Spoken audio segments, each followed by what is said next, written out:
Boom. Ladies and gentlemen, we are live. That's right, folks. We are live and back at it again. We are the Wrasslin for Life Network. This is the Let's Rumble podcast, and we are back at it. It's been a minute since we've had an interview, but this lovely gentleman next to me has decided to grace us with his presence. We're going to talk about a whole bunch of stuff: love, wrestling, life, maybe even cats. We're going to get into it all, folks. It's going to be a great time.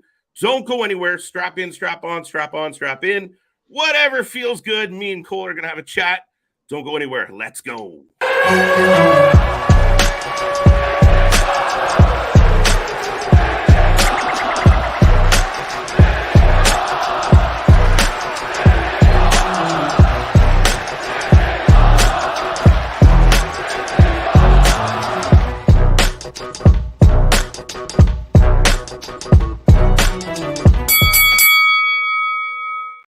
Ding, ding, ding. Here we go, folks. We're back. The man's already dancing, already having a good time. What a sick beat. We got to get into it. But that was a sick beat. You like it, right? That was sick. Yeah. Not bad. It's our little trademark. We're good with it. But, folks, as you know, I'm KJ White, but I'm not the important one on the screen right now. You see me every night, but we are going to talk with this man. Now, there's a list here. He is the infinite, the kinetic, the punk kid from Naptown, the wild heart, Ratty Daddy, Mr. Cole Radrick. How are you, sir? I'm awesome. Also known as formerly Fight or Die, Last True Fighter, 6 foot swole, Big Match Cole. Listen, I've had the king of the Taco Bell death match. That one I like. A whole bunch of different things. I had to snip a couple, but the Taco Bell one, that was a good one. Hit the cage match, brother. I know the notes. You hit the cage match. I'm proud. Right. Calling me out already. Yes. Hey, yes. Man, yes. I do my homework. That's it, man. So welcome to the show. Welcome to the Rumble. How are you? How's your week going? How's life? Dude, good. Had a travel day from hell yesterday getting back from the GCW VXS weekend in Vegas and Cali. Got a workout in. I think I ran about 30 minutes late, so we'll call that a receipt for the last week's comments. But hey, man, doing great. Fucking good, man. Awesome. And we will get into that because usually – we've done quite a few interviews and they kind of, organically happen through conversation and such. Your interview was slightly different. I think the first question I'm going to ask, and for those who don't know, we cover all the wrestling. So GCW we were covering, and this gentleman was in the tournament, Mr. Cole. And, obviously he came up in topic. And then after the stream went, live to the public, we saw a comment. Now, first and foremost, was that comment you? Yeah, absolutely. Okay, so it's my YouTube account. Okay. Yeah. Okay, because at first I saw it and I'm like, I think Cole just commented. I sent it over to Big Nick and he was like, "Oh, dude, did I put my foot in my mouth?" And I'm like, "I don't know yet." But so you did comment, and then we clipped it and thought we would, entice you a little more. But we were making a comparison about how you're a little unassuming, and then you get in the ring and you come alive.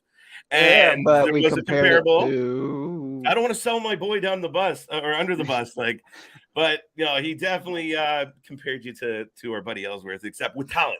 He added with talent. So you took it in good strides, but that's how we ended up here today. Hey, man. Hey, different paths, brother. Right? That's it. So now the premise of this was you're a highly talented individual. I know you play it down, but we've watched you wrestle a lot over the last couple of years. And I mean, dude, you've been getting in the ring or been around the ring since 14 years old. So I've technically been in the business since I was 12. I started as a backyard wrestler. Yeah. Wrestling on a trampoline on my dad's side yard or my friend's backyard where he had like a PVC pipe to help build the ropes. Nice. Wrestling on a trampoline. So we would go to like amateur wrestling practice and I'd be like, "Hey, let me try this move on the crash pad real quick." Try something. And then I had Windows Movie Maker on my little desktop computer. So I would just buy a $20 Walmart, like shitty little camera that had a USB port attached to it.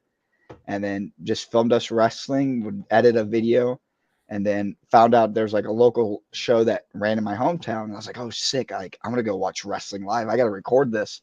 Right. Went to it, great fucking shows, 12 paid fans. Half of them comped. So, huge crowd of 12, right? Right. Filmed it. thought it was the coolest shit of all time. Edited it, and put a video up. Well, come to find out, the guy that runs the company, worked a half a mile from, or like a half a block from my dad's like business. Yeah. So he comes over and he goes, "Hey, where's your son at?" And my dad's like, "Dude, you're like 37. Why are you?" And so, come to find out, the guy's like, "Hey, man, like your son, put a really cool highlight reel up. Like if he wants to start coming to the shows, like I'll comp his ticket if he wants to start filming." Wow. So from there, I started filming, and then he was like, the conversation pretty much happened of like, "What do you want to do?" I was like, "Well, I'm going to wrestle." Like, sorry, like I already know. Like from the time I first watched it when I was like 6, like I knew at some point in my life I'm going to wrestle. There you go. So I was like, "Hey, man, I'm going to wrestle." So it went from editing videos at 12 to helping set up rings at 12 to doing live commentary over a microphone that was like live over the ring when I was 15. And so like I'd be on the microphone just screaming, "The referee doesn't see that he has a chain." Meanwhile, the referee can hear me clearly. And I'm like, so at like 13, I'm trying to like learn how to sell this to the crowd without like being like making it giving it away. Yeah. So it's like, even though like it wasn't really well thought out, it also kind of like made me learn how to adjust. And then so setting up rings and doing commentary, then like refereeing. And then when I was 16, on my 16th birthday, my parents always gave me one option. I could either have a 16th birthday bash, because you would always see like MTV had a really popular My Sweet 16. Yeah, exactly. My parents were like, you can either have a birthday bash or you can get $500, right? Well, the guy was like, "Hey, man, it's actually $500 to get trained by me." Oh, perfect.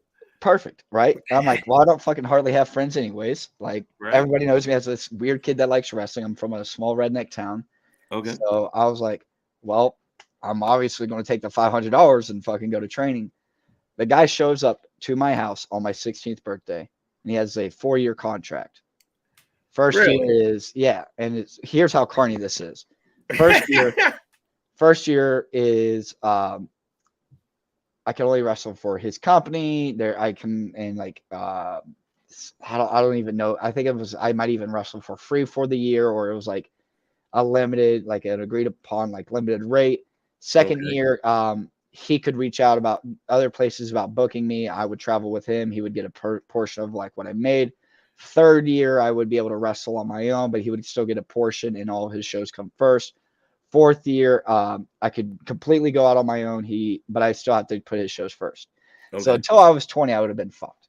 But he typed it up on Microsoft Word. I'm pretty sure if I had a lawyer, it would be like the easiest thing to sift through. On a tissue. I'm 16 years old, bro, and this guy's like, this is the only wrestling in the area I've seen. I haven't gone to other shows. I didn't know wrestling outside of this, besides like other local shindies, existed. So I was like, this is obviously the path. Sign it, right? So I signed the contract. My dad's like, "You're kind of a fucking idiot." And I was like, "Listen, I only gave him $300 other dollars. Like he has to trade me the rest of the way, and then I can pay him out." And so my dad's like, "All right, well, where's this training place at?" So he gives me the address, and it's literally like 10 minutes out of my hometown, and it's by the junkyard, and it's his like trailer, and he has the ring set up in his side yard with the ropes dangling and leaves all over the place. And I was like, "We're fucking here, man. We're making it." You were jazzed. Oh, bro. My dad's like, "What the fuck did you like?" My dad's like, what are you getting yourself into, dude? And I'm like, "Yo, I'm going to be a fucking wrestler." Did you see that ring? That's a ring. Yeah, bro. Like I was like, I'm about to fucking get in there and do some shit. Yeah. And so like first day, like he teaches me like a little back bump thing and flip bumps and whatever. So, and then the second time we did it, it was like, here's how you take a suplex. Here's how you throw a clothesline. Here's how you do a body slam. Here's how you like backflip over the rope. The third training session, he's like, "All right, you're gonna wrestle this broom. Try to make a 10-minute match." And I was like, "Bro, we've gone over 5 things, period." He's like, so do that. Goes however it goes, and then never hear from him again. Ever. Well, like I know I've seen him. He would give me a message every now and again, but like anytime I talked about training, it was, "Oh, this came up," or "Oh, that came up," and eventually, like I just was sick and tired of it, and I was like, "Fuck it!" Like, I'm working myself into college or whatever. Mhm. So eventually just said fuck it. And then Infinity Pro ran, I think it would have been 2014 in Bloomington, which is where I Okay. currently live, 30 minutes from my hometown. Yep. And I went, saw that show, and it was the first time I've seen an independent, like, and I knew PWG existed. I've known, like, I learned that all these other things existed by this point. But it was like the first independent show that I ever went to live that was like, wasn't like, hey, here's a ring with a whole bunch of lights on and this chair circle around it. Like, it had like great lighting. It had a great entranceway. Felt legit. It felt like a legit show. Like, when I saw, like, the only lights were on the ring. Everything else was black, and it felt like a real venue. It sucked all the attention to the middle, and it hooked me. Like, me and my three best friends went to that show, and it hooked us. Yep. So every month I messaged the guy, hey, hard cam side, first four, that has to be us. And about 4 or 5 shows, I'm like, all right, let's go. And so I went to the guy, Donnie Tsunami, who's like legitimately one of my best friends to this day. Nice. I was like, hey man, this show's fucking awesome. I want to be a wrestler. Let's go. And by this point, like he knew I had like done a little bit. So he used me in like an angle where like a guy, pulled a pre-bloody guy back through the curtain, whatever. Yeah. And I would be a plant for certain things, but okay. It went, and he introduced me to 2 people, Billy Rock and Michael Guest. Billy Rock lived like 3.5 hours away, but he trained a whole bunch of good people. Yep. And Michael Guest lived about 45 minutes away, and it was something that I could afford. Okay. And so I went to train with Mikey Guest at New Wave Pro underneath Blake Reed, Mikey Guest, and Ollie Tharp. That's and amazing. Honestly, it was a great experience. They helped me learn the basics really, really well. They always, if I didn't know something and they didn't know how to teach it, they would bring in somebody that knew how to teach it.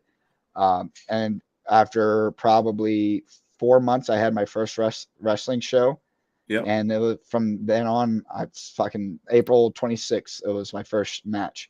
Nice. So it was at a kid's birthday show. The night was it before, really? Yeah. So it was a kid's birthday show at my training school. The night before was my junior prom. And the night before that, I flipped my race car 6.5 times. So it was a pretty fucking badass weekend. That was a busy week. Jeez. Yeah, brother. So I flipped my race car, had a great time. Went to prom, had a great time. Made a wrestling. Yeah, racing, baby. Okay. Strap in. Going to prom. Got a party. Right. Well, I got to wrestle. That's like even that's all you the race car. Yeah, even like going into the race, like on a Friday, like I remember vividly sitting in the back seat, my dad and my stepmom in the front, and I'm like, do this race, go to this prom, and I get to fucking wrestle, bro. Like I knew I was like doing my first thing, and so we go to this kid's birthday show on Sunday, and I'm so jacked up, right? I'm so jacked up. I'm in this triple threat, getting absolutely no offense in. None. I'm like, oh, I'm about to fucking wrestle, and I go out of the curtain, and they're like, hey, just go be a good guy.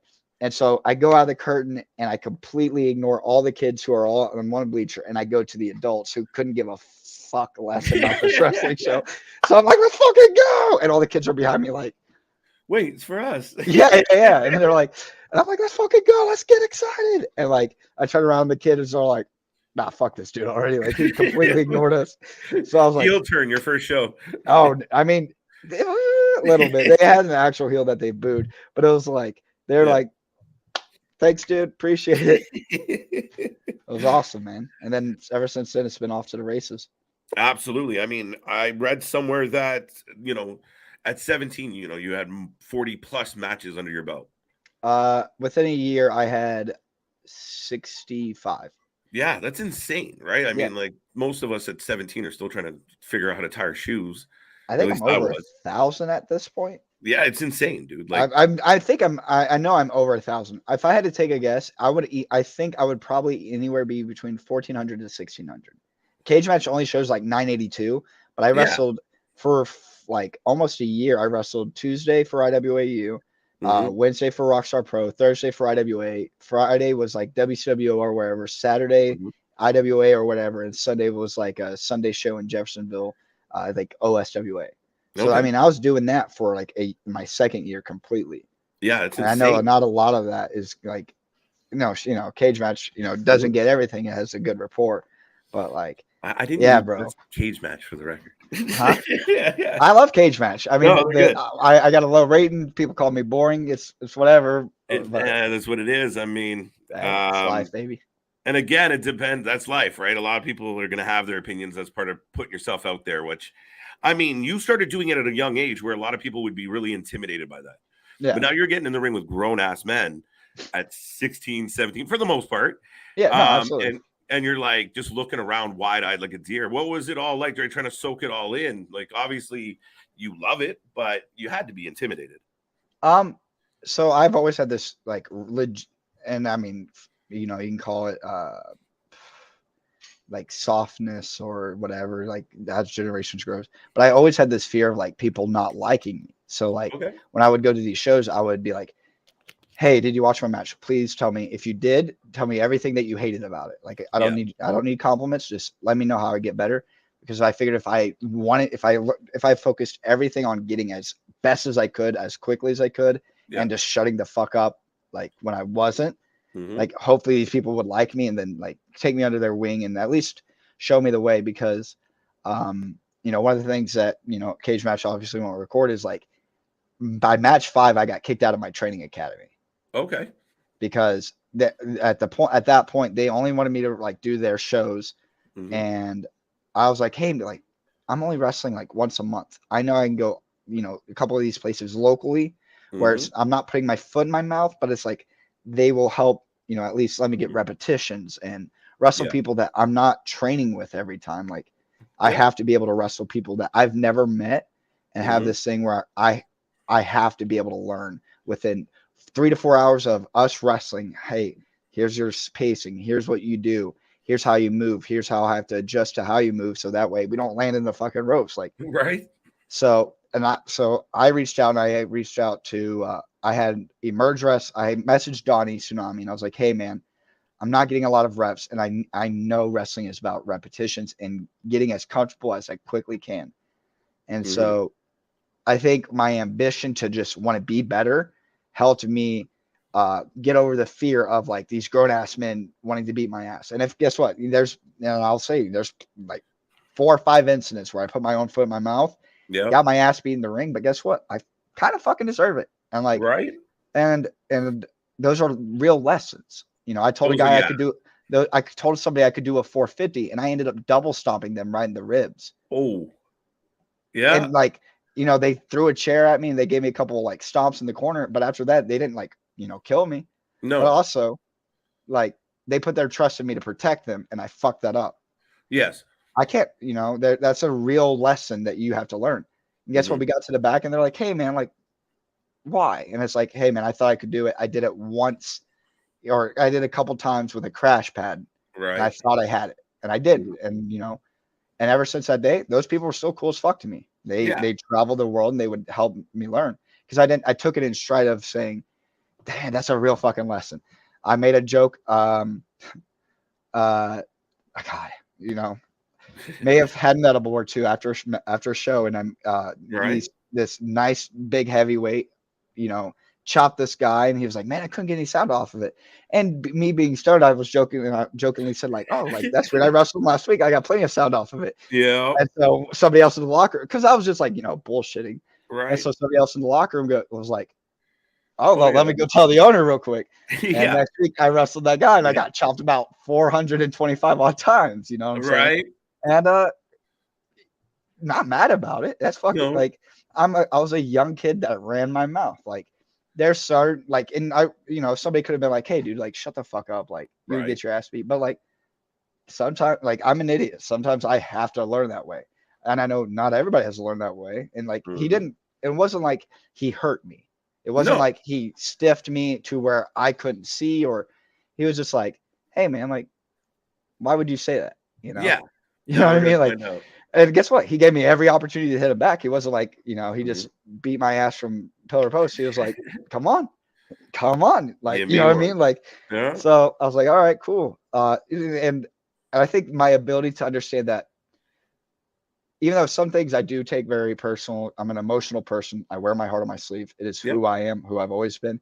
I think I've also learned to see that some things aren't personal, like things like that. Those are things where I was able to learn those lessons. You know, getting kicked out of my training school and then having to reach out to these promoters and be like, listen, man, I'll wrestle for free. I just want to get as many reps under my belt for the first year as I can. Because eventually I believe the money would come. You know, I believed that it would pay off in 4 to 5 years. I really believe that if I could take it like fish to water as quickly as possible. Granted, you got to learn to swim, you got to learn to move, you got to learn to, you know, to get away from certain things. If I could do all of that, it would make me more complete as a person and as a wrestler. And I think that's kind of how I navigated dealing with grown-ass men. It was like, these grown-ass men are going to probably teach me a grown-ass man lesson. Yeah, I can either bitch about it or I could take it in stride and hopefully learn something from it, you know? No, that's absolutely amazing. And I mean, a lot of people don't take that approach, right? A lot of people do hit those roadblocks because, you know, it's hard on them. It's the industry's hard on them. It's not just walk in and you've made it, right? So that's amazing that you took that kind of stance on everything. And here you are. And I mean, the crazy part of it, it's almost like an old school mentality that you're just give me as many reps as I can get. Once a week, once a month isn't good enough. No. And I think, and I'm not going to be that guy that says I am old school. I've been called old school before. Yeah, I can see that. I've been called, you know, that, but it's also like through all these reps, if I wrestle, you know, there's certain times I'd wrestle an older guy that's been in the business for 35 years and he only wrestles, you know, once a month or once a week and he doesn't really bump. And then I had to learn how to make that match interesting. Yeah. And that's not a dig on him, but it's also learning to adjust what I do to benefit the show and benefit my spot in the show. And so then I would wrestle, you know, guys that knew everything. And I was like, fuck, I have to catch up to speed and learn how to not only do shit that's interesting for me, but be able to protect them on all their shit so they don't look like a fucking buffoon. And you know what I mean? I'm fuck. Right. I've looked like a buffoon plenty of times in my life, but that's just one of those things where like, that's the only way in my way that I learn is taking it all in, getting reps, real life experiences, just understanding what's happening. I know you said earlier we were going to do this like, you know, 25 minutes. I talk a lot and we're already 20 minutes in. I like it. I apologize. We got lots of time. So hey man, I'm here. I appreciate it. Sometimes you do interviews and some people don't have a lot to say. So it's nice when you get on and you're just shooting the shit about wrestling. And I mean, what more can you know, your passion for the sport comes out right away. Like the minute we start talking about it, you're like, fuck yeah, let's go. What else do you want to talk about? Like, now that being said, it's not all been, you know, roses. You've had some moments. I mean, we did talk kind of before going on that there was something out there, and we've seen the video, the clip of the big elbow where apparently, I know some people have said maybe I didn't realize you were the guy on the table, but apparently you might have rolled a little on the table. So let's finally talk about it. Yeah, so finally we get to get my side of the story. I like it. So it's I don't know if you could pull it up in Cage Match, but I think it's 2017 this match happens. It's the last show at the Memphis Flea Market for IWA. Me and Marcus Everett had wrestled at King of the Death. It's 2016 maybe because it had King of the Death 2016.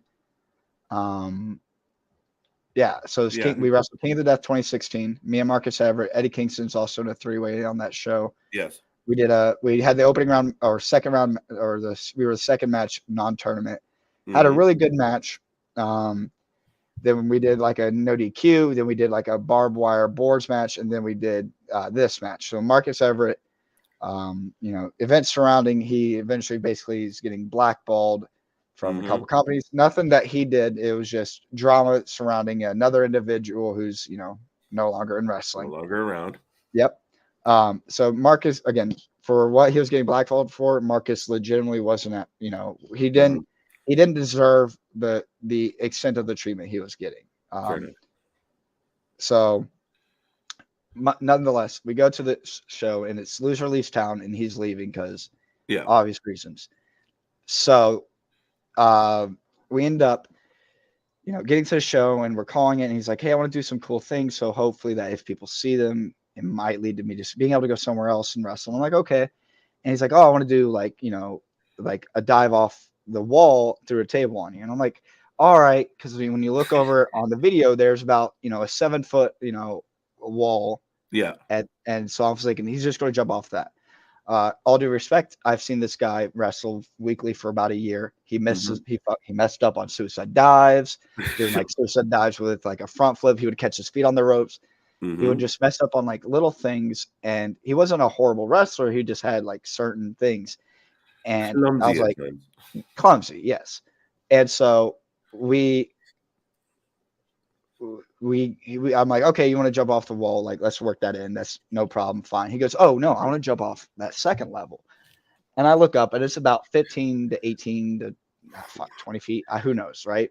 Yeah. And I'm like, how are you going to get up there? Oh, I'm just going to, he's a parkour guy. He's like, oh, I'll just scale the pipe up there. And I go, hey man, all due respect, you're going to miss. I've seen you do this, and I've seen you do that. I just don't think it's going to work out. I think it's a lot better if we just go off the 7 foot. And he's like, no, man, I know I can hit this. And I'm like, Marcus, this isn't going to work. This isn't going to work. This isn't going to work. No, man, let's hit this. Let's hit this. And I'm like, all right, let's do it. Fine. All right. And I looked at him. I go, where do you want the table at? So he got the table. I kind of laid down. I kind of eyeballed it. And I'm like, okay, all right, cool. So I go, hey, man, do the new jack where he just falls. Don't jump, just fall. I said, I'm gonna be on the very edge of this table. Yeah. You'll have so much room to land. Yeah. So much. I said, just land your body there. Fucking put an arm over me. Like, just land on the table. Fuck it. Right. You just get a piece of me on the way by. Literally. Okay. I mean, so the match starts. Ding, ding, ding. Whatever. About 6 minutes in, we go towards the spot. And he hits me, and he like saboos a chair at me. And I go, remember, fall, don't jump. So I'm laying on the table, and I see him scale. And I kind of like look at him, and he has like a moment of like, he holds on, and he kind of like adjusts himself. And I'm like, uh-oh. Like, because either you get there and you're like set and you're ready, or you're like kind of like middling it for a second. Yeah. You know what I mean? You get that nervous energy. And so you see him kind of take a short squat, and he jumps. So people always bring up the fact that me bringing out my knees. So when this man jumps, he's already past me. Okay. His body is physically right above me before he begins to descend. And he's going this way. Okay. So guess what? He's going to fucking miss me. So, and I'm like watching, and he's coming down right about here, and probably about 6 feet. I know there's probably no way, but he's falling so fast. So I'm like, I bring my fucking knees up because I'm like, oh shit, like, how am I going to be able to grab him? And so he literally reaches over, like, as he falls, he's like reaching with his back arm, and like he taps me, like, right? Yeah. And just hits the fucking concrete. And I'm like, God damn it. I knew he was going to miss. Roll off the table. Because guess what? Am I supposed to lay on the table for fucking ever, people? No. You know what I mean? Everybody gives me so much shit. And I'm like, holy crap, this guy that it was a situation I knew was going to go bad. And now everybody's like clowning on me because I roll off the table. I'm like, this guy's fucking dead. Like, what do you want me to do? You want me to lay on the table and like they scrape him off the ground and I'm just on the table waiting for whatever the spot is. Yeah, you know what I mean? Right. Like, I'm going to react to this guy hitting the ground beside me. Right. So I roll over, and John Wayne Murdoch and Reed Bentley start checking on him. And I'm waiting for them to come back and be like, hey, man, he's fucked up. Hey, he broke his arm, whatever. And John Wayne Murdoch comes over and goes, hi, man, besides cut on his elbow, he says he's doing great.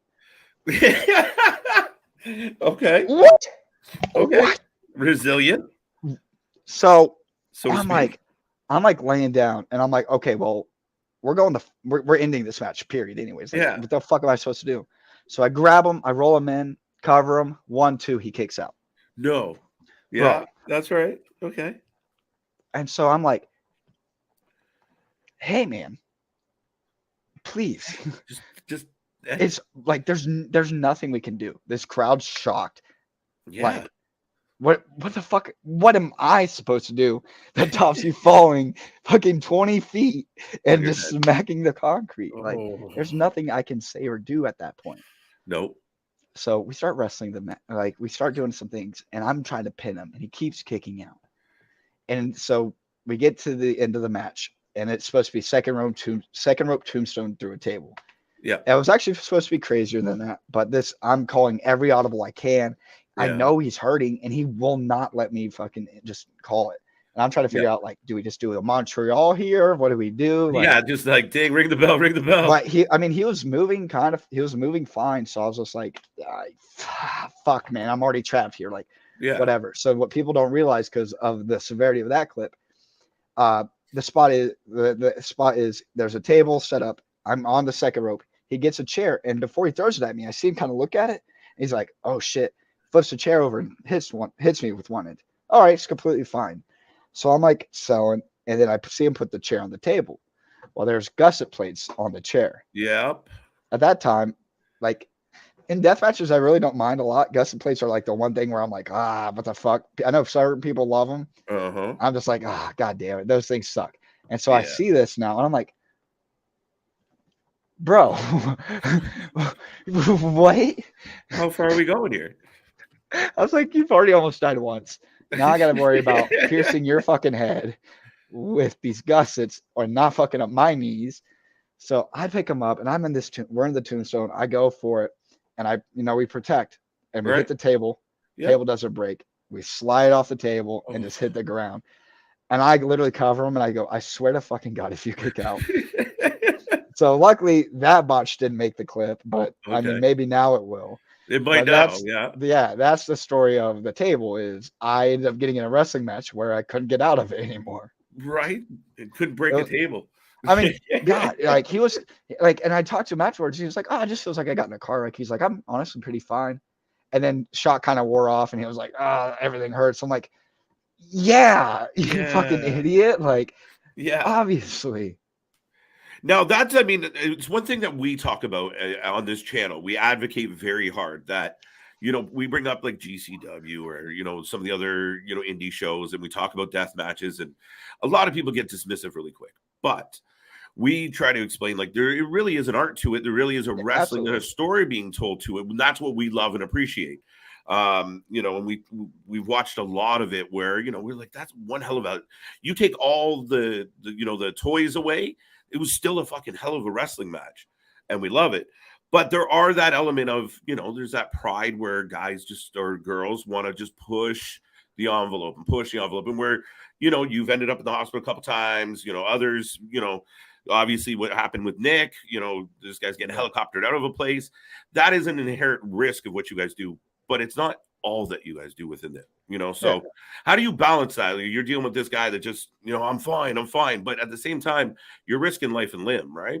Yeah, I mean, dude, he still has somebody to go home to. He has people that love him. Like, it's just a wrestling match at the end of the day. Professional wrestling is my fucking life, but at the end of the day, like, I'm not going to put somebody else's life at risk for a cool gif or a cool clip or somebody say, like, that match is awesome. I know with my abilities and I work with fucking other professionals who are very capable. I know that we don't have to take some of these extreme risks that legitimately could kill people. And like, there's accidents all the time. There's Mickey Knuckles just was in the hospital from Angels of Death, and she's one tough broad, bro. That is a badass woman, and these are just everyday risks. And so if you want to push the envelope, like, what's going to happen? Yeah, you're already in that position. And I love deathmatch wrestling. JC Bailey was the first independent wrestler that I became a fan of. He was a guy in IWA and CZW, did TOD 2 versus Nick Mondo. He went with Wife Beater and Chris Cash in a classic in TOD 3. He did 2003 King of the Death versus Necro Butcher in a light tube log cabin death match. Is one of my favorite. And he did both. He wrestled Sanjay Dutt and Chris Hero, and I was so entranced by the fact that, hey, you can do both. Yes. And so I really, really want to be a wrestler that does not only pro wrestling justice in the sense of pure pro wrestling, but whenever I do death matches, I want to do them correctly. I don't want to be a guy and there was for a period, maybe 3 years ago, everybody's trying to do a death match because they're clout chasing. And it's like, motherfucker, even though I've ramped up over the last year, like I did them in 2016 for IWA in front of 20 people just so I could say I fucking finally did one. Yeah. And people might say that's like a mark thing, but it's like, I knew I was going to be a pro wrestler. I knew I was going to do a death match at some point because it was something that I enjoyed about pro wrestling. Mm-hmm. Please. Oh, She was walking across.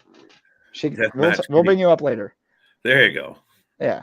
And so like I just want to, if I do death matches, whenever I do them, I want them to be I want them to make sense. Yep. I want them to be enjoyed from my side of the ring where I don't get fucking killed. I don't have to go to a hospital, and the crowd goes home happy and they're like, yo, that was fucking gnarly. You know what I mean? Yeah. So it's a good balance of just, I always want to make the crowd happy. I always want them to give something to be like, and it's, you know, it's cliche. Every wrestler says it, but it's like, if I don't get the crowd to at least smile or react one real time in my match, then I know I failed. And so I'll always work towards that. So I just want to do everything justice. No, absolutely. And I mean, that's kind of, I mean, again, like you said, it's such a thin line, right? Because then you have others that, you know, just, you know, what else can we do? How high can we? And you see the clips all the time now, and they just make you like, you know, even as a diehard wrestling fan, you're like, ooh, buddy, why'd you do that? Like, falling down 3 stories of, you know, off some scaffolding, and you're like, hey, all respect to you. I don't have the balls for that. No, I don't, and I'll say it like, and I've said it, but like, you know, some things I can't do that. Sorry. I understand like that's the crazy shit that you were able to do. Yeah. I know my limits, and I still think we could do a great pro wrestling match or a great death match without doing it. And I mean, if you've seen my matches, I feel like I do take some crazy stuff at times.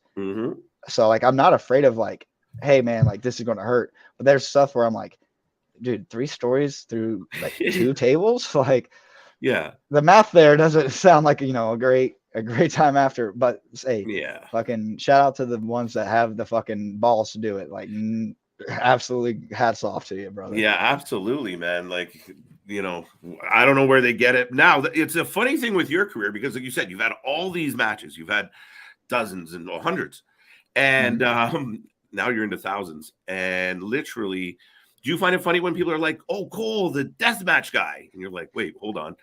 Yeah, because I've done probably easily less than 50 in my entire career. Right. I mean, out of a, you know, 14,000. And I mean, like my back shows it, but like, you know, the first 4 death matches I did in GCW, I didn't wear a shirt just so people knew like, hey, like I'm not afraid of it. You know, obviously I will now. So that was like, listen, I'm going to go in just in my normal wrestling gear because fuck it. Well, the Orin Vite thing happened out of last minute. So, first night Orin was supposed to be on the show and he wasn't able to make it or something. And so Murdoch and Reed Bentley petitioned for me to be the filler in their death match. They didn't end up getting it. So the next day, somebody didn't make it or something happened. And I go up to Brett and Brett's like, hey man, you want to do a dead man match? And I was like, what? He's like, oh, you know, a dead man match, like you want to do the death match? And I was like, fuck man, like at least give me like the Iggy, because like at this point I've done maybe one in the last year or so, but I still had like some gear that I could have brought for it. Yeah. And I was like, well, fuck it, why not? I only have my singlet on, so let's go. Here we go. Like, you know what I mean? Like, I'm not going to turn down the opportunity now that it's here. And then that match with Orin skyrocketed me to where I am at now. You know, a lot of that match is like a huge turning point for me. Yeah, a lot of people bring that reference up when you bring up when you get brought up, they go to that match. And I'm proud to do be a guy that does death matches. You know, some people think of it as self-mutilation, but it's like to me it's punk rock. Yeah, it's alternative rock. I love music. I'm not going to shit on, you know, let's say like classic country just because I like punk rock, or I'm not going to shit on rap because I like I like rap, but I also like death metal. You know what I mean? Right. That's it. I love the energy a deathmatch crowd brings, because they're always hyped up. They know a lot of these deathmatch crowds, they know the risks that we put ourselves through. Yeah. And after the match, they're some of the most appreciative people of like what we do. You know what I mean? And it's super cool. And I love the deathmatch community. And I mean, there are some of them where there are like even in technical wrestling and literally there's people that, you know, fans that do like, oh, they didn't go hard enough, or this guy wore a t-shirt. It's like that guy's going home with still 50 cuts. He's peeling the shirt off of his back still the next day. Like, Yeah. man, like John Wayne Murdoch. He last year. It was the last year, the year before. John Wayne Murdoch had the most independent matches of anybody in the United States, and the guy was doing almost nothing but pure death matches. Think about how crazy that is. And I'm pretty sure 2 and 3 was me and Billy Starks, and me and Billy were at like 90s in the 90s. And Murdoch did more than us in the deathmatch element. And people have the nerve to be like, oh, well, he wrestles with a shirt on. Like, motherfucker, I would too. Yeah, what shirt are you wearing, though? Like, if you're going through all this glass and nails and spikes, and the guy goes hard. And people are like, he's wearing a shirt. You're like, fuck off. Yeah, man. What's your t-shirt made out of? This cotton ain't even shit. Like, Alex Colon wears a jersey, and Alex Colon is one of the craziest deathmatch guys in the world, you know? Well, it's Alex Colon and Yamashita was one of my favorite matches last year. And again, it was a great story. Absolutely. And a great match with it. Like, it was chaos. Insane. Like, they're nuts. And guess what? He had a t-shirt on. Does it take away from the fucking match? No, the guy bled all over the place, and they were bleeding like profusely. Yeah. You know what I mean? So, like, and again, like I said, it's just give and take. Yeah. At the end of the day, I don't take myself too seriously. Mm-hmm. I'm a fucking pro wrestler. People are going to have their opinions on me. Yeah. Public image, whatever. But the fans that do love and appreciate it, they show up, and it's awesome. But I also, in the same sense, like, at the end of the day, I want to be known as a good professional wrestler. And then eventually I want to be a great professional wrestler. Mm-hmm. So I just hope the fact that even though I did, 50 or so death matches, like, I still can hopefully fucking go when I wrestle. You know what I mean? Right. Well, that's it. And I mean, again, you're a high flyer. You take risks without any of that involved. And I just watched you in the J Cup where the J Cup didn't have any of that bells and whistles. It was just straight up good quality wrestling matches, a really good tournament format. And again, us as fans tuned in, loved it. Didn't need the extra stuff. Now, when we get it back, we're like, oh, goody, here we go. Fuck yeah, let's go. Exactly. Right? Strap it on. But now, one of my favorite things about like GCW and that environment is the crowd is insane. The deathmatch crowd always seems a little more amped, and just the vibe in there. One of the stories that has been out there published, and I kind of don't want to dredge up the past too much, but I mean, at one point, like you said, you have very adoring fans. But I mean, you literally were in a situation where a fan actually got a knife to you. Not a fan, a wrestler. Oh, sorry, from the crowd. Yeah, but yeah, how did you end up in that situation, in that environment where now you got a knife to your neck? So I want to preface this with, I don't hold any grudges. Yep. Since this incident, me and the guy have recently kind of talked. Okay. I didn't really get an apology, so I don't care. I don't care enough for people to go and attack him if they see this and go shit on the guy. Hey, please don't. I really don't give a fuck. Beautiful. My number one rule, I just don't care for drama. Yep. Don't. So if you look into it and you find the guy's name, whatever, it's whatever. The company that it was for, they're great fucking people. Like, they backed me up on it afterwards. So cannot say enough. But so to preface that, so we're building up to me winning the championship at this company, right? Yeah. I have one more match, and I'm wrestling a local veteran and a guy that I trust. And after the match, he's supposed to leave me laying. Cool. So I guess, and we're the main event. So as this match is happening, I guess the person. We'll just call him T. Right? All right. I don't want to say it either. Yeah. So T calls the promoters, and T's well known in the area, well respected veteran, been around for 20 odd years. Mm-hmm. And he's like, hey, I really like what you're doing with Cole. I think we could run a cool little program. Let me come in, grab the mic after his match, do something. Meanwhile, he's not at the show. He's calling, and he's like on his way. Okay. So, unbeknownst to everybody, he was at a party. And he says he does deny it, but he had been drinking, and I know he smokes weed, which, hey, I smoke weed too. Mm-hmm. That weed doesn't make you violent, but it does impair some judgments if you do mix it with, right? So this match ends, and the guy I'm wrestling, Carry Awful, hits me with a pile driver after the match, leaves me laying, right?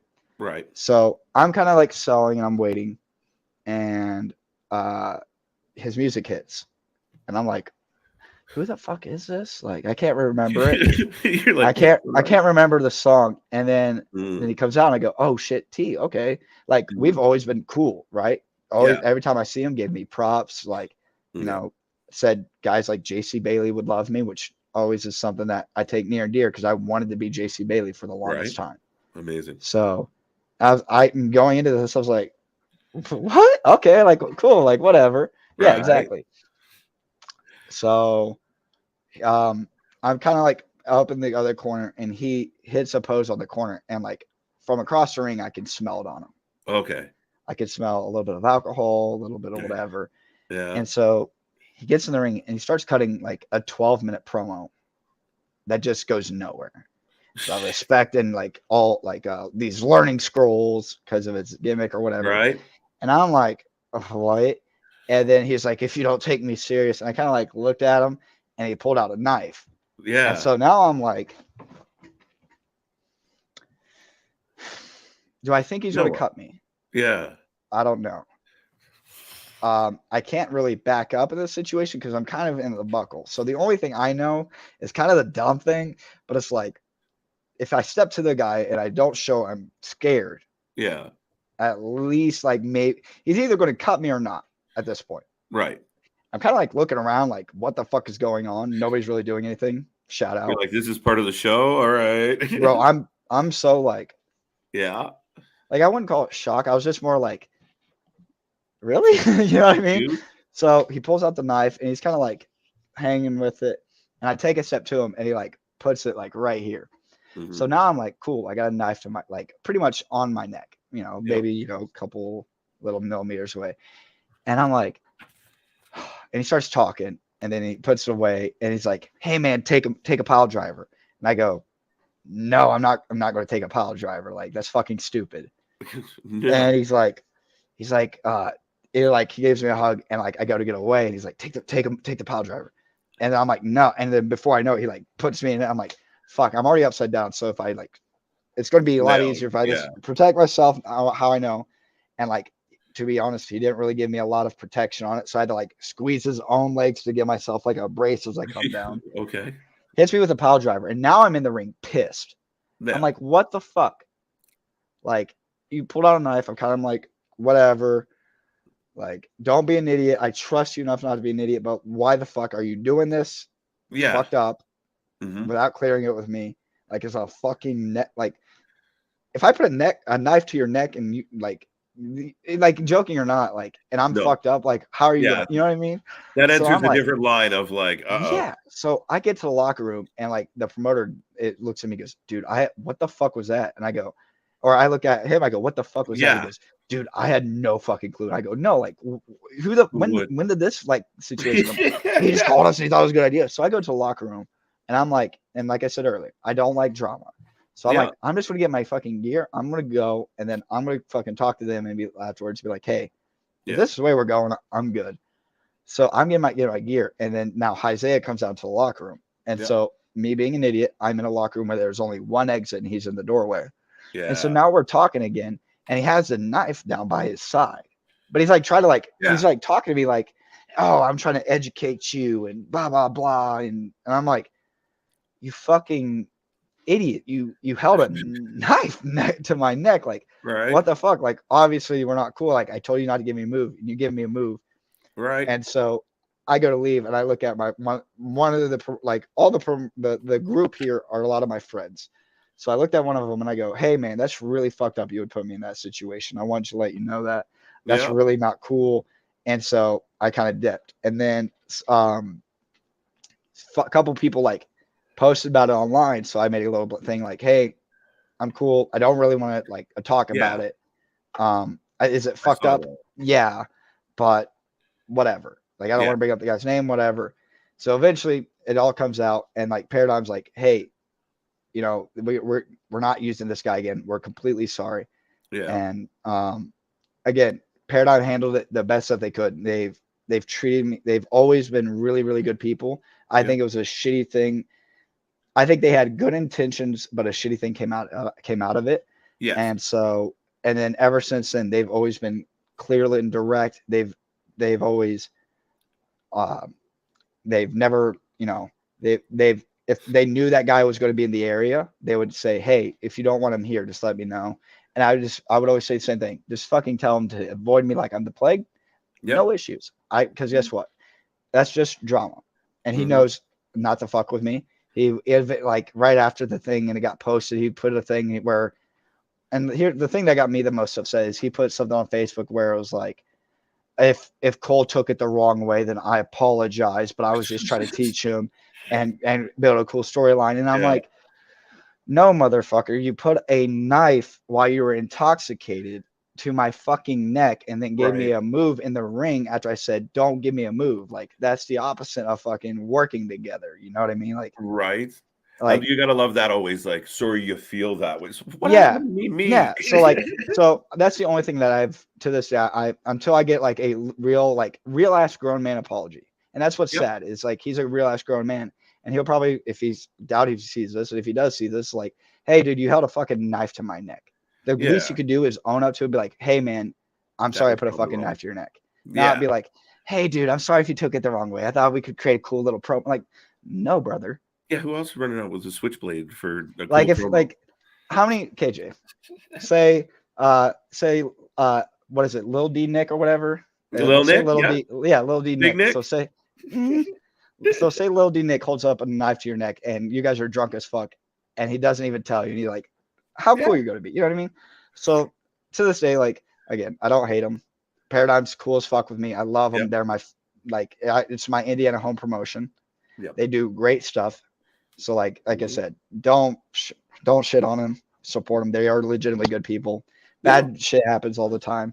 But if that guy ever actually wants to actually apologize like a human being, feel free. Yeah, absolutely, as he should. I mean, again, like you said, it's out of the confines, and I mean, I don't care regardless. It's even someone fucking like 4 years ago. Yeah, it's a long time ago. So that all being said, now that we dealt with some of the craziness that happens in the world, and I think we're getting close to the end of this, but we'll I'm sorry, I know I rambled, brother. No, not at all, man. This is fucking amazing, dude. I like nothing but look. We'll do a multi-part series if you want. I don't give a shit. Dude, I was about to say if you guys want to do as many as you want, I'm free. Yeah, we'll I'm just keep available. bringing you back, keep talking about it. You're a good time. Especially you guys cover UFC. Occasionally, so I can generally help with that. what happens is we start a live stream and it's unscripted, uncensored, unplanned.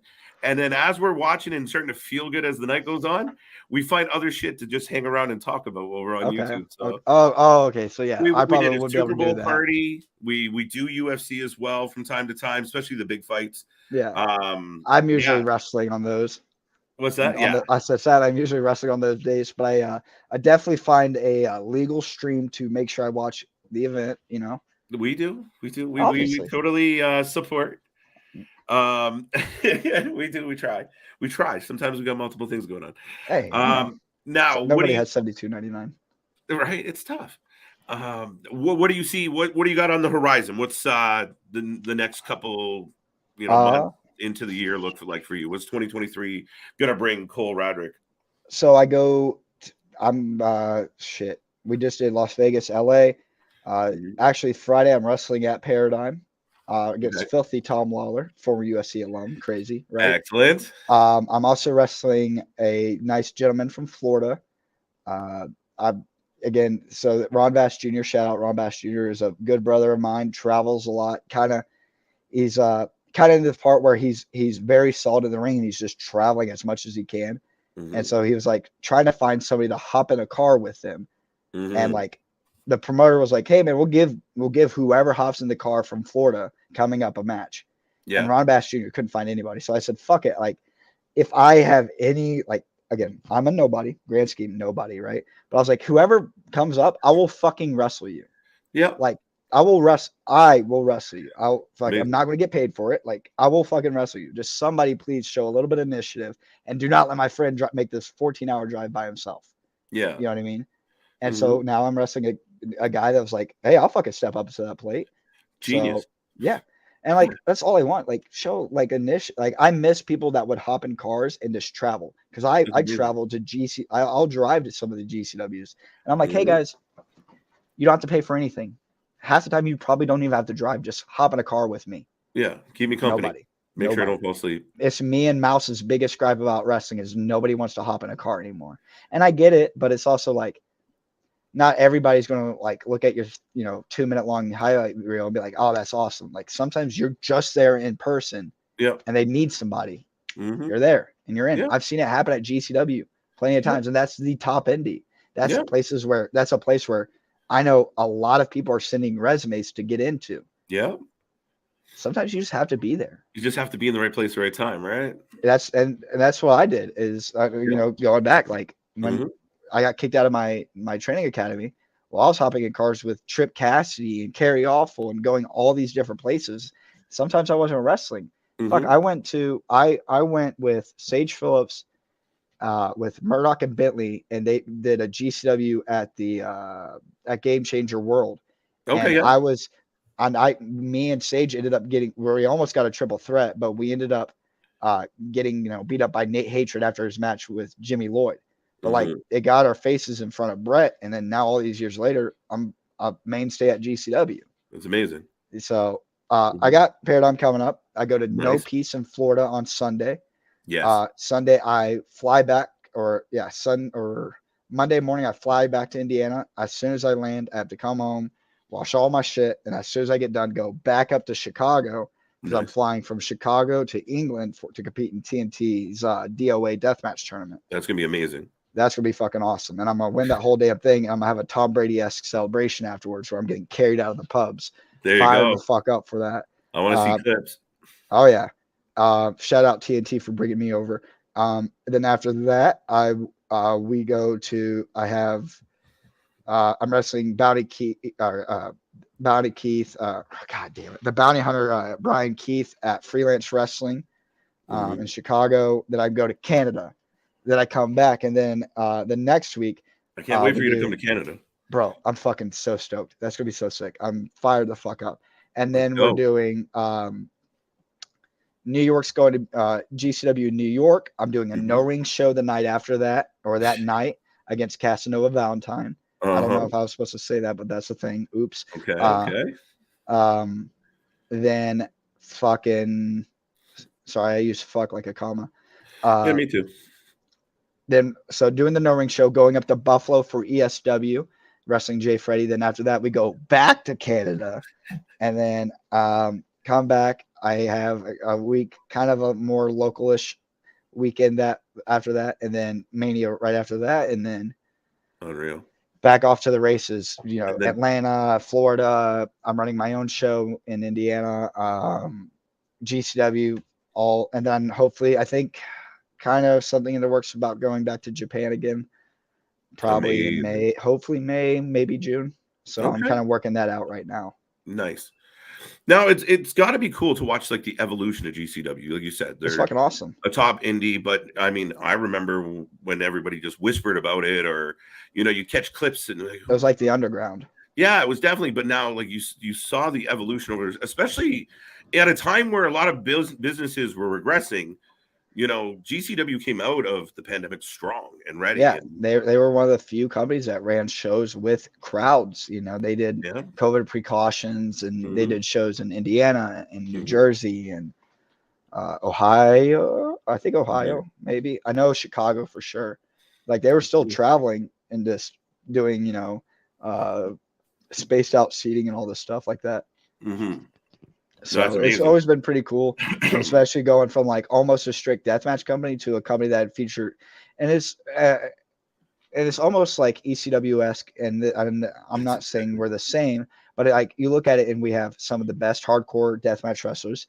We have some of the best luchas on the show. We have fucking Vikingo. Oh my god. We've just had the Vipers. We always have Gringo Loco, who's like one of the best American lucha wrestlers going like right now. Absolutely. And then like, we're getting guys like Kota Ibushi and like stars all over the place. And then we have guys like Jordan Oliver, who's like, if you look at from COVID to now, he's probably the most improved professional wrestler. Unbelievable. He's like, everything he does is fucking crisp. He looks like a fucking star. He's tag teaming with Nick Wayne, who's a 17-year-old prodigy signed to AEW. Yeah. You got Billy Starks, who's one of the best female wrestlers who just turned 18, just off of her first tour of Japan, and is like probably one of the most sought after free agents right now. And that's maybe coming with a guy that's, you know, her older brother. So I may know a couple more things that people don't know. Right. So, fair enough. Yeah, you know what I mean? So Billy's, you know, Billy's a star. Like GCW has it all right now. Yep. And it's like not every show is going to be deathmatch crazy bloody, but when you get those deathmatch crazy bloody shows, they're fucking awesome still. You know what I mean? Unbelievable. Right? I mean, outstanding. And you said the ECW comparable. We compare it to that a lot, covering it live, because then you can literally go from chaos and you know, the light bulbs breaking everywhere and the tables smashing. And then the next match, like you said, it's a lucha match. It's you know, a technical and match. It's a good one too. And it's you solid. I mean? Yeah. It's not like it's like a, you know, it's like solid shit. Right. Absolutely. No, I completely agree with you. And that's why one of the companies we cover consistently would be that one. So we have a lot of fun with those shows, and they have such a crazy schedule though. Oh, you're telling me, brother. Yeah, you just listed it all out. Like, I'm exhausted. Ride, though, you know? Right?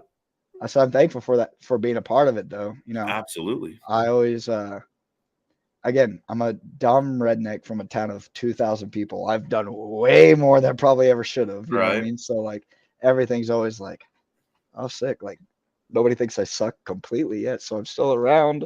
Maybe they'll figure it out. If you ever want to know what the fans are thinking, just tune into our streams, and we're pretty honest about what's going on. So, oh, you're telling me, brother. Right? What, dude? I can't believe you saw it. So, thank you so much for clicking on our channel. I don't know what compelled you to do it, but funny enough that we just so happen to be talking to you about you a couple times. But in that, I think that's a great way to kind of bring this full circle here today. Big Nick gave you a comparable. I don't know. I feel like you need to cut a little bit of a promo on my buddy Nick. You know, listen. Comparison is the thief of joy. Right? So if you were to compare somebody, why not elevate them? True. I sent this message to Nick, so I'm gonna pull it up. I love it. Because he goes, I appreciate you not burying me. And I kind of buried him in my message. And I think he kind of realized it. And he goes, absolutely. So to preface it, I go, hell yeah, man, absolutely. Appreciate you all letting me hop on. He goes, absolutely, man. Appreciate you coming on and not having heat with me. LOL. I go, nah, bro. You didn't say anything out of pocket and whatever. I go, I said, burying people only lowers the opinion of me. If I compare somebody and I make them look good, it only makes me look good. And he's like, yeah, that makes a lot of sense. It's pretty deep, bro. It's pretty deep. Pretty, yeah. You're kind of, yeah. And I was like, whatever. I mean, again, I don't get offended. I'm not offended. Like I said, I just laugh it off. It's at the end of the day, just jokes. That's it. You said it earlier, and I think your attitude that you bring into this, and we talked before, you're very humble, you're very deprecating, which I mean. And I mean, if I just said, fuck you, man, guess what? We're never going to have this conversation. Yeah, we'll be like, oh, there's others that were like, what? You know, how dare you? You know, it's an interesting world with a whole bunch of different personalities. So exactly. When you bump into somebody that gets what's going on and, hey, we're just doing our thing like everybody else. So we appreciate it. You appreciate that you clicked on the link. We appreciate the answer to the DM and then just give us the finger. And we're looking forward to seeing where you go with this, man. Like you're 26, 27? 25. Oh, I thought you were 26. 25. I guess you would know better than I would. But yeah, so you're still got lots of room on this runway. So we're looking forward to seeing. That's a funny way to put it, right? You're gonna off, bro. I think there's a dead end side coming up soon. So we hope not. We hope not, right? Unless it's jumping off something too high. But I mean, you're not gonna. I'll aim for the table. Yeah, trying to hit the table. That's always important. With all that being said, once again, let the fans out there know where they can find you. You can find me. I know this is gonna be really hard, really confusing. It is at Cole, no space, Radrick. There you go. On Twitter and on Instagram. And twitch.tv/Raddy Daddy, number 4 ever. Twitch stream all the time. Come hang out, come vibe. Maybe smoke weed. Whatever. That's it. Hell yeah. It's allowed. We are a channel run by vitamins. Sorry, you got to. Oh yeah. So we're a pro Pat McAfee show here. Yeah. One day. We try and be okay. But no, honestly, Cole, thank you for being here. Big fan of what you're doing. Like you said, there's a large, I know you're making faces, but there's a large young collection of talent out in the Indies and in GCW right now that are coming up kind of together. Yeah. And I think it's really cool to see, and watching the evolution of the company and the people within it.